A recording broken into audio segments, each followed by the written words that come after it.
I have a major issue with this because it's withheld. Parents don't even know that this exists. We didn't know that this existed until just recently as staff. And I cannot ethically uphold such a guideline morally and ethically as a school counselor, as a parent, and even as a Christian. I will not lie to a parent because my job is to protect the child. And it is in their best interest to invite the parent to the conversation and to inform them so that way they can provide the right support and process that life-changing decision with them. We're not allowing our kids to have the opportunity to understand that their choices have consequences later in life. They're not able to reason that out. They're not able to provide good judgment. And that's what a parent's voice does. It provides good judgment for the child. That it's that guiding voice that can help support the child and help them understand that every choice has a consequence and that we need to make good choices because not every choice is in the best interest of what we may think when we're a kid. We're very impressionable at this age. I have been threatened by both my administration and our superintendent that if I do not comply and I out a child, I will face ramifications, including job retaliation up to termination. So this is a fundamental issue as well, that our staff cannot use their voice to speak out. And that is also another reason why I am standing up and saying, absolutely not. You will not muzzle me, supposed to meet. But if I may just kind of piggyback off of what you're saying about the outing of the student, I really want viewers to understand that some people do say that outing a student could potentially result in family abusing or neglecting their child, but we can't be the family police. That's not our job. But it would be a grave mistake if this were a blanketed policy.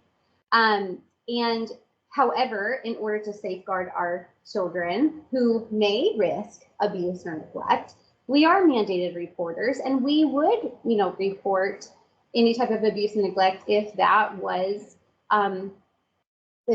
made known to us by our students.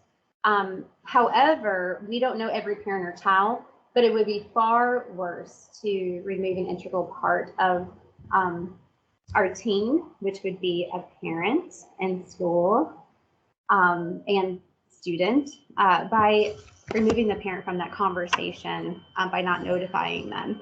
So I hear that a lot in my arguments, but it's our job to steward over our children and to provide that corrective conversation and discipline if it's needed to our children. So to say that kids are afraid of their parents doesn't necessarily mean that they're going to abuse their child. It simply just means that a parent is going to take due course and have that conversation with their child and provide that corrective action. If they had a bad day at school, or they were disrespectful to their teacher, or if they lied, or if they stole, or if they brought drugs or alcohol to school, or if they bullied another student, it's their job to parent their kids. But most parents, they love their kids, and they are the experts of their kids. We are educated professionals who love our students very dearly, and not all of us agree with this agenda or indoctrination, if you will, because it is our job to educate, not indoctrinate. The day prior to the school board meeting was that my son was asked on the first day of class what his pronoun was, and he had never been asked that in his entire educational experience. And he said, I'm not exactly sure like why you're asking me that, because I was born a boy. I plan to stay a boy, and God made Adam and Eve, not Adam and Steve. And I had to chuckle just because I thought, wow, good for you.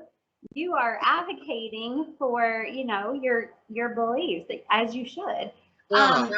But to, like you said, to be compelled to use that language with his peers, that would not be true or equitable to who he is and what he believes.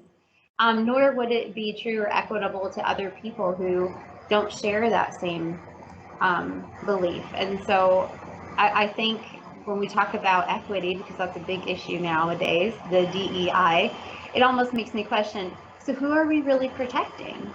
Are we protecting only a certain group of people, or are we protecting all people?